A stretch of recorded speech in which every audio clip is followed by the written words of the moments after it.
बिस्मिल्लाहिर्रहमानिर्रहीम। अस्सलाम वालेकुम viewers, welcome back to my channel fusion flavour with Sam. आज आप लोग के लिए लेकर आई हूँ बहुत ही मज़ेदार इंतहाई आसान रेसिपी। वो है रोटी की बिगनर्स के लिए जो रोटी बनाना बिल्कुल भी नहीं जानती और उनको रोटी बनाना सीखना है। तो ये रेसिपी जो है, ये वीडियो जो है लाजमी देखें।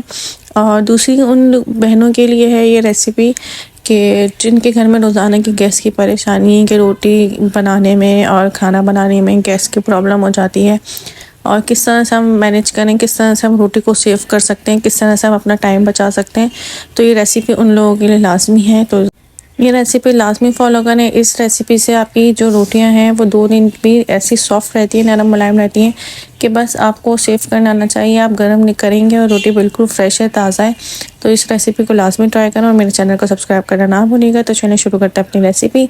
यहाँ पर मैंने लिया है आधा किलो चक्की का आटा। उसके अंदर एक जो है प्याली सफ़ेद आटे की ऐड करिए ताकि रोटियों का कलर जो है वो चेंज ना हो। थोड़ी सी ब्लैक पे चली जाती हैं, थोड़ी सी ब्राउनिश टाइप हो जाती हैं चक्की की रोटियां। तो उसके लिए हमने इसमें फ़ाइन आटा जो है वो ऐड किया है। इससे ये होगा कि जो रोटियां हैं वो दिखने में भी अच्छी लगेंगी, बच्चों को और बड़ों को भी कलर चेंज भी नहीं होता रोटियों का। बहुत मज़ेदार रोटियां बनती हैं। उसके बाद जो है वो नमक ऐड कर देंगे। नमक ऐड करने के बाद अच्छे से मिक्स करने के बाद आटे को हम बिल्कुल नरम हाथों से गूंद देंगे। बहुत ज़्यादा सख्त आटा हमने नहीं गूंदना या बहुत ज़्यादा नरम भी नहीं गूंदेंगे, दरमियाना हम रखें। इस तरह से आप आटे को ना थोड़ा थोड़ा करके गूंदते रहें और फिर किसी प्लेट में, वैसे जो जिनको आदत होती है वो तो इसी तरह तसले में ही इसको साइड में रख लेती हैं, ऐसा कोई मसला नहीं होता। पर बिगनर्स के लिए जो बिल्कुल नहीं जानती कि किस तरह से रोटियां पकानी है और किस तरह से आटा गूंदना है, तो वो किसी प्लेट में इस तरह से थोड़ा थोड़ा आटा करके गूंदें। उसको एक साथ इकट्ठा करके फिर थोड़ा सा पानी ऐड करके मुक्कियाँ लगाएं और आटे को गूंदें और उसके बाद थोड़ी सी देर कवर कर दें। अच्छा, आटे को जब भी गूंदेंगे फ़ौरन रोटियां नहीं पकाएंगे। आधे घंटे का हमने रेस्ट दिया, उसके बाद हम दोबारा इसको गूंद रहे हैं।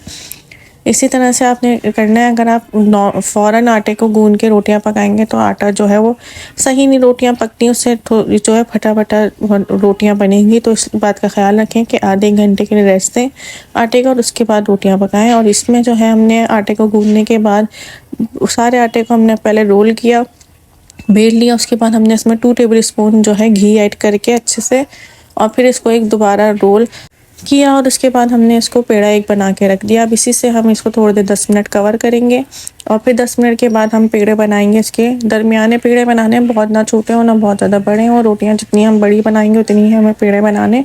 तो ये पेड़े बनाने का आसान तरीका है। छोटा सा हमने पेड़ा लिया, उसको अच्छे से रोल किया। इस तरह से बिल्कुल आराम से हथेली की मदद से हम पेड़े को बनाएंगे और ये मज़ेदार देखें गोल सा पेड़ा तैयार है। यहाँ जो है पेड़े को हम पहले इसकी चंगेरी बनाते हैं, पता नहीं आप क्या बोलते हैं, पर ये है कि किनारे को थोड़ा सा चपटा करते हैं इस तरह से। तो इससे ये होता है कि रोटी जो है हमारी बहुत ही मज़ेदार बनती है और पेड़ा जो है और किनारे जो है रोटी के बहुत बारीक बनते हैं। और जो आप लोग को शिकायत होती है ना कि गोल रोटी नहीं बनती हमारी, तो इसकी मदद से इस तरह से अगर आप रोटी बेलेंगे तो आप बिल्कुल गोल रोटी जो है वो बेल सकते हैं आप इसकी मदद से।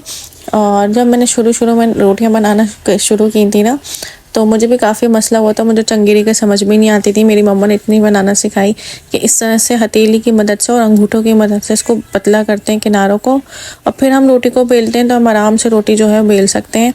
और दूसरी बात ये कि रोटी को है सेंटर से प्रेशर नहीं देते, किनारों पे प्रेशर देते हैं। अगर आप सेंटर से रोटी को बेलेंगे या ज़्यादा उस पर प्रेशर देंगे तो रोटी जो है वो पतली बेली जाएगी। और यहाँ पे जो है मैं आपको रोटी फ्रोज़न करने का तरीका बता रही हूँ कि रोटी को हम फ्रीज़ कैसे कर सकते हैं। तो इस बात को ख्याल रखें, जो रोटियां हैं ये आधी हम पकाएंगे, पूरी हमने ना हाफ़ कुक करनी है, पूरी हमने इसको नहीं पकाना। इस तरह से हम रोटी को बेल के और हाफ़ कुक करके कोई भी बटर पेपर ले लें आप या कोई भी प्लास्टिक की शीट लेके इस तरह से ठंडा करके रोटी को थोड़ा ठंडा होने दें। उसके बाद इस तरह से आप किसी भी air tight zip lock bag में इसको रख लें या आप किसी भी कंटेनर में इसको रख सकते हैं। जब भी कोई मसला हो गैस का या लाइट का तो आप इसको फटाफट निकालें और 2 मिनट आपको तवे पे सेकना और ये मज़ेदार रोटी आपकी बन जाएंगी। अब हम चल रहे हैं रोटी की तरफ, जो नॉर्मल रोटियां हमारी बनती हैं। तो इसी तरह से हमने चंगेरी बनाई, इसी तरह से हमने किनारे पतले किए, पेड़ा बेला, हल्का सा हाथों की मदद से उसको हमने किनारे उसके पतले किए। फिर हम रोटी बेले। रोटी को अगर हम बीच पे ज़्यादा प्रेशर देते हैं ना तो रोटी हमारी जो है बीच से कड़क हो जाती है पकाने के बाद, सेकने के बाद। तो इस बात का ख्याल रखें। और आहिस्ता आहिस्ता बेलेंगे तो रोटी भी आपकी गोल बेली जाती है, कोई ऐसी परेशानी की बात नहीं है। और अगर फर्स्ट ट्राई सेकंड ट्राई में अगर नहीं बनती तो कोई ऐसा मसला नहीं, जितनी आप मेहनत करेंगे और उसके बाद आपको रिज़ल्ट मिलना शुरू हो जाते हैं। रोटी बनाना कोई ऐसा मुश्किल काम नहीं है कि आप परेशान हो कि नहीं बन पा रही।